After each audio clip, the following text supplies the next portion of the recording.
Greetings War Thunderers, this is Longshot with a guide to flying the La-5 series of planes in patch 1.53.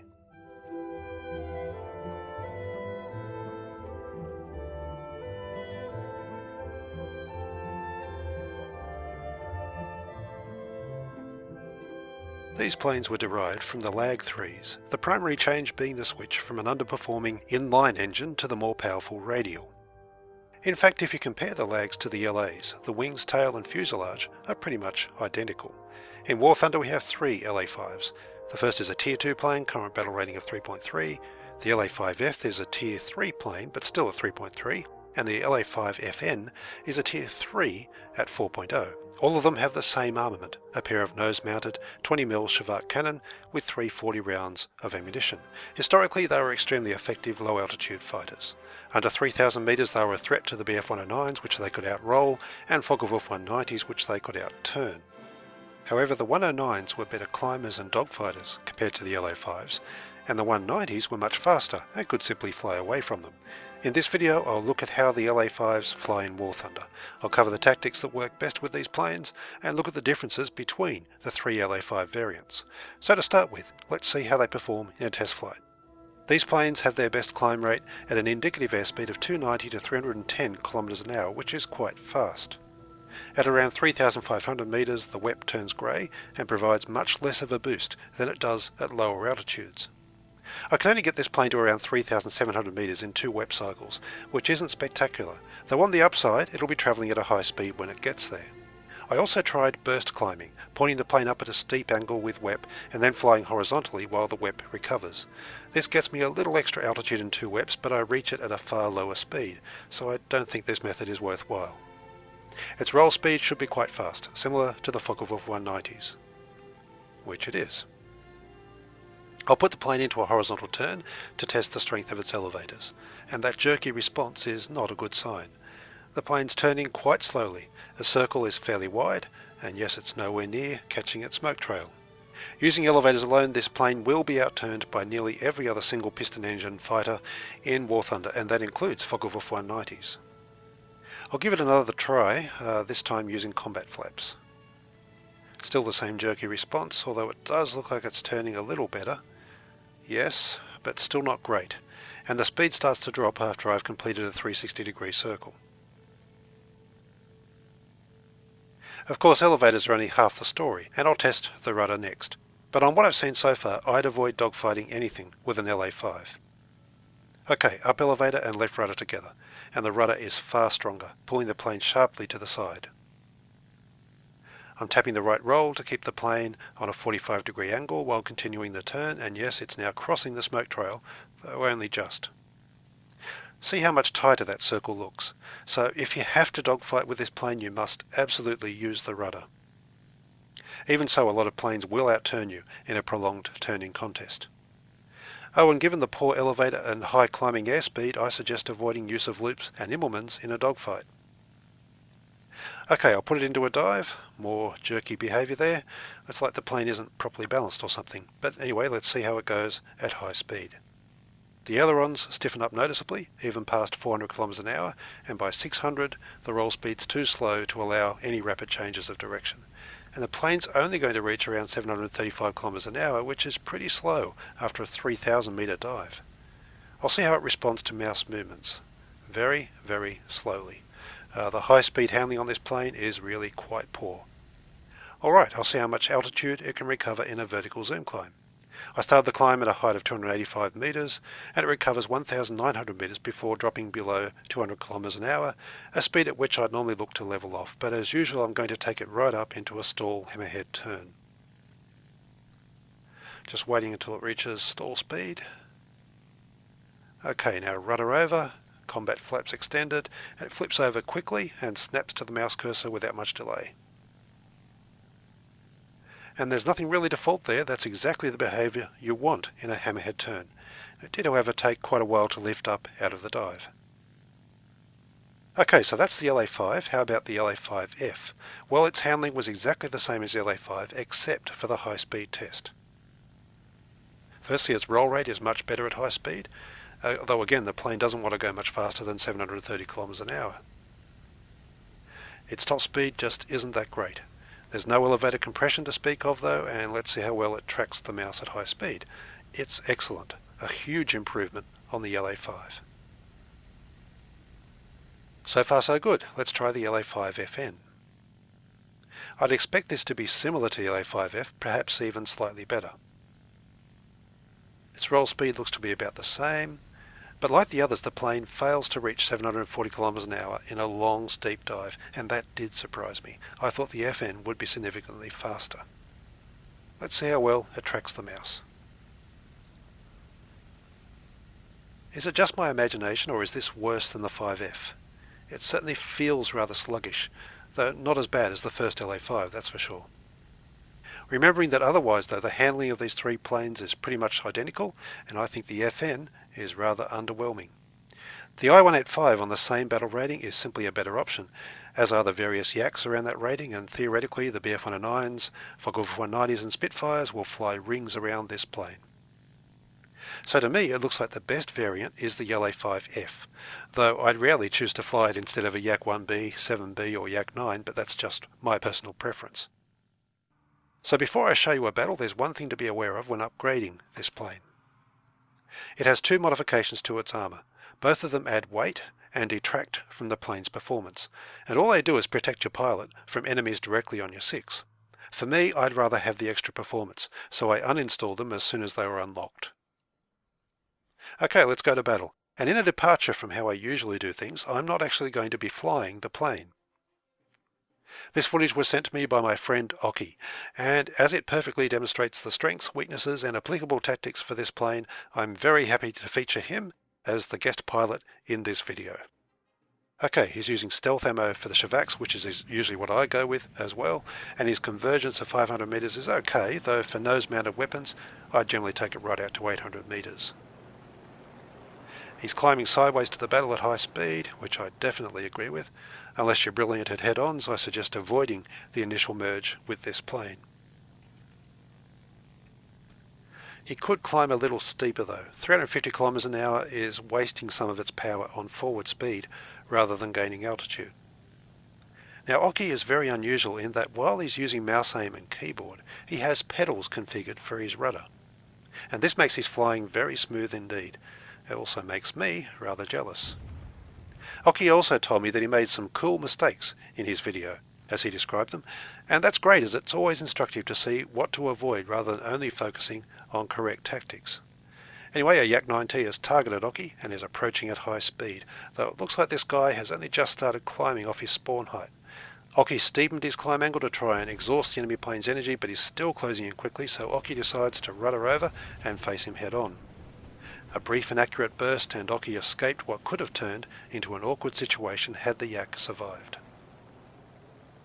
He zooms in for a precise shot at a diving SP2C, which sets it alight and then continues on for an easy kill on the Wellington. But let's go back to that encounter with the Yak-9, as it really does show where this plane is at its most vulnerable. Firstly, he couldn't outrun or outclimb it, despite being at least 1,000 meters higher than the Yak, which was still at spawn altitude. As the La-5 needs to be travelling fast to climb, he couldn't risk lifting up sharply for fear that he'd simply stall out and present an easy target. He had no option but to risk the head-on. If the Yak had survived, Oki would have had to dive and run away, as the Yak could easily win in a dogfight. And the Yak has superior dive speed, so even that might not have worked. Anyway, the Yak pilot is back for round 2 in an La-5 of his own. Oki's watching him closely, and yes, he's climbing up looking for revenge. So Oki lifts into a shallow climb of his own, hoping to encourage the Amy to stall, and I'll pause it for a moment. Oki's attempting a traditional rope-a-dope with a hammerhead turn. There's condensation trails from the enemy's wings, and now is the time to strike, but Oki is still over a kilometre away and hasn't yet turned his plane. This is why I typically prefer the climbing spiral as a method of dealing with climbing enemies, as the spiral keeps me safe from their guns, and I'll be a lot closer to targets when they stall, and therefore in a better position to quickly dive and engage. Using a straight climb, as Oki's done, means that you do need to be out of the enemy's firing range, otherwise they'll just blast you out of the sky before they stall, but that extra distance makes it difficult to turn and get the kill before they recover speed and dive away. And that's exactly what happens here. Oki's into the rudder turn, and by the time he's hauled the nose around, the enemy La-5 has recovered from the stall and dropped into a dive of his own. Even so, Oki has the speed advantage and he's going to close in for a nice deflection shot, but the enemy is going full evasive and he only manages to land one hit before he has to zoom climb to avoid overshooting. It's now a question of whether the La-5 will make another attempt at a climbing attack. Where is he? There he is. Doesn't look like he will. After looking around and assessing the situation, Oki decides to head back toward the fighter and bomber spawn in search of new targets. But this is where he makes the cool mistake he referred to earlier. He decides to split S toward the La-5 and engage at high speed. And this is going to put him straight into a risky and needless head-on, which the La-5 is happy to accept. Oki pays with the price with a fair bit of damage, but he's survived. And straight away he's using his speed advantage with a climbing turn, which the other guy tries to follow but lacks the energy. Oki deploys landing flaps to tighten the turning circle. It gives him an excellent shot at the climbing target, and what a beautiful kill that was. If he hadn't used the landing flaps, chances are he would have reached the target too soon and overshot without getting the firing solution. It's just beautiful stuff, I love it. It also showed the power of the rudder on this plane, as that's what Oki used during that climbing turn, only applying the elevators at the last moment to adjust his aim. Okay, will the same player come back for a third attempt, or perhaps some other fighter try to climb? Oki's La-5F is flying above its optimal performance ceiling of 3,000 meters, but while he has an altitude advantage, he has to try and make the most of it. Okay, J. Pavez is back in an I-16.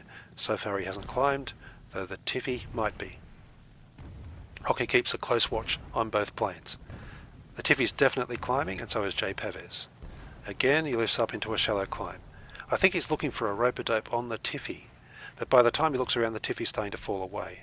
Another reason why I prefer the climbing spiral. It's easier to watch what the enemy planes are doing.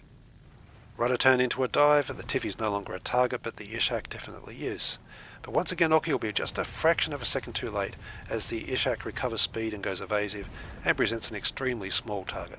It's no surprise that Oki can only score a hit. Extending away, and yes, the Ishak is far too slow to follow him, and that SPD up there looks like a very tempting target.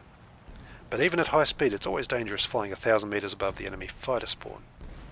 Anyway, into a gentle climb. This is going to be an easy kill, as the SPD flies in a nice straight line and pays the price for it. However, look at Oki's airspeed now.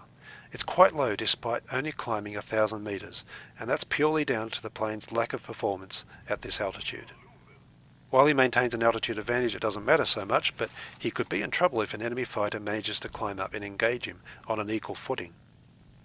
Which is exactly what that Spitfire, flown by Ultimate Mum, is trying to do. Oki has to close in as quickly as possible before the Spitfire gets a chance to reach his altitude, and he needs to gain speed to do that. To do this, he's dropped into a very shallow dive. For some reason, the Spitfire is ignoring him. Perhaps he's trying to reach the Stuka flying way up at 5,000 meters, I don't know. But Oki's going to stay low and fast while he closes the range until he gets close enough to engage, only then does he gently lift up. Only when he starts taking damage does the Spitfire realise the danger he's in and start to dodge.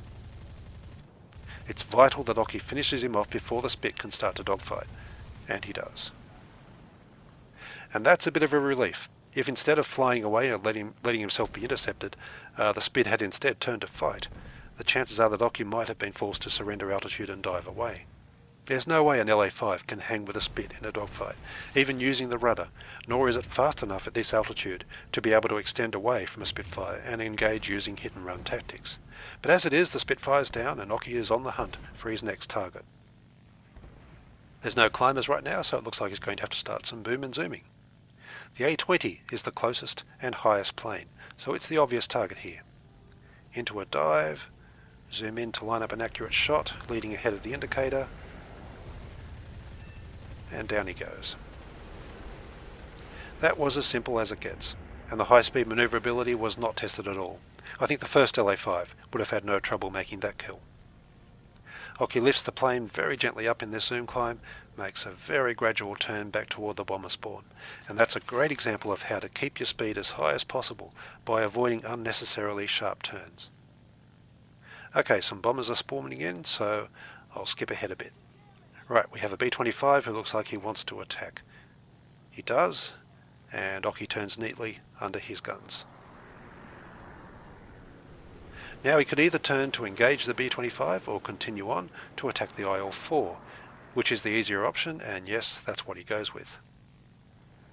The IL-4 makes a late attempt to turn in, but it's not going to save him as the Shevaks make a mess of his wing. Alright, B-25's flown away, everyone else is at low altitude. It's getting late in the battle, it's unlikely that anyone will try to climb now, so once again Oki is going to start boom and zooming. The P-63 has recently spawned in, he's isolated, and he's flying in a dead straight line. He's had more than enough time to see Oki and react, so here we go with a diving attack. This is a lead pursuit example, flying towards where you expect the target to be in order to ensure a good chance of a firing solution with a deflection shot. But at the last moment the P-63 realises his danger, pushes down then up, but it's not nearly enough to evade Oki's guns. I was a bit nervous here about the way Oki flew straight ahead, ignoring the P-63 who wasn't dead yet and could possibly have rolled over and taken a shot at him. I know that's what I'd have tried to do if I were flying the P-63, but there's nothing to worry about now as the fire has finished him off. Okay, what next? Oki takes a few moments here to look around and weigh up his options. The La-5 looks like he's following and hasn't nearly enough speed to keep up, so Oki lifts into a gentle climb and turns to the side to encourage the La-5 to keep chasing. But soon the La-5 decides that it's all too hard and he's going to dive down into the furball. So it's time for Oki to look for another boom and zoom target. Drops into a gentle dive toward the furball. Now it's just a question of which plane to go for. And now at last we can see the effectiveness of the La-5F's high-speed handling. He's chosen the Bf-109, rolls one way, then the other, nails the target, then gets a critical on the lag before extending away. That there was a great example of the importance of roll speed in a fast plane. And that's why I conduct my test flights, to see whether or not a plane can pull that kind of manoeuvre before trying it in battle. Given the degree to which it locks up at high speed, there's no way the first La-5 could have scored that kill. Anyway, Oki's extending in a gentle high-speed climb, another 109's trying to follow him up, and Oki decides to gradually increase the climb angle. He's going to turn and engage as soon as the 109 starts to fall behind, which he does now, but unfortunately a Focke-Wulf 190 has seen the free kill hanging there, and who could blame him for taking it? So we're continuing into a diving attack against two potential targets. The P-47 breaks off, so Oki sticks with the Lightning. Once again he leads ahead of the target, rolls as needed, aims ahead of the indicator, a bit more roll, and down he goes. Then extends away out of danger. That was a textbook boom and zoom. But the battle's just about over, so he pulls a hard Immelmann here to try for one last kill. This is not something you'd normally do in an La-5, as it wastes a lot of the precious speed that it has, but the battle could end at any moment, so it's time to be aggressive. Oki's using the WEP in this shallow dive to gain as much speed as possible. Before engaging, he's picked out the Yak-9T, finishes him off, and now he does need to extend away. Before he pulled that Immelmann, he had a substantial energy advantage, but now he's running at ground level with an MC-202 diving on him, and he has to wait for the WEP to come back online because he used it in the dive. Now, although the 202 is a lowly ranked plane, its flight model is good enough to compete at a battle rating of 4.0. It's only ranked where it is due to the pop guns it carries. And even with WEP, Oki's La-5F could not get away and he's forced to manoeuvre. It'd be fascinating to know who would have won this last dogfight, but the battle finally draws to a close, so I guess that'll remain a mystery. In summary, you need to keep this plane as fast as possible. Don't use it to dogfight, instead look for diving attacks and opportunities to stall out climbing opponents. Avoid hard manoeuvres, keep your turns as smooth as possible, and if you're forced to turn hard, then make sure you use the rudder. I hope the video helps you get the most out of this plane, and a huge thanks to Oki for his gameplay footage. As always, I look forward to reading your comments. Don't forget to subscribe, and until my next video, I will see you in the skies.